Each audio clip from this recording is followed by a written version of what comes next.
Prabhupada, यहाँ चाहिँ के भन्नुभएको छ, Prabhupada describes in the ninth canto of Srimad Bhagavatam that all those qualities of the devotee, the most prominent is the forgiveness. So forgiveness is the most prominent quality of the devotee. See, we have a lot of examples in the Srimad Bhagavatam that all devotees always anxious to forgive anyone of anything. So there is no offense so great that cannot be immediately forgiven by a devotee of the Lord. So we should really contemplate. हामीले यसमा चाहिँ सोच विचार गर्नुपर्छ that there is no any offense, no any offense so great that cannot be immediately forgiven by a devotee. Anything can be forgiven by the devotee. So now the Lord, he may not forgive a person of offenses committed to a devotee, but the devotee, he will forgive.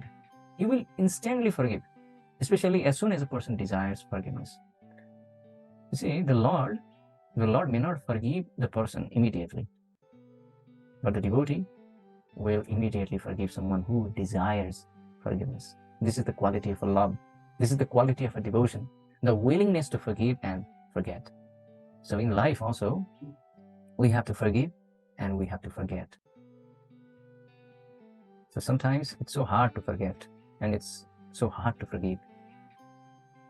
But if we look at the prime goal, the main goal of our life is to achieve, is the devotional service to Krishna, to please Krishna, then we can forgive and forget everything. Because we have the main goal. When one have the main goal, then he can easily forget the secondary things, because comparatively it doesn't have the value as much as the main goal. So for example, if we look at practically in the real life,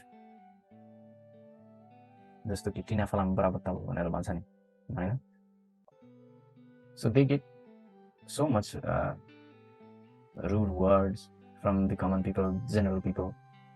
You are from India, you ask for discount, you rascal, so many things, right?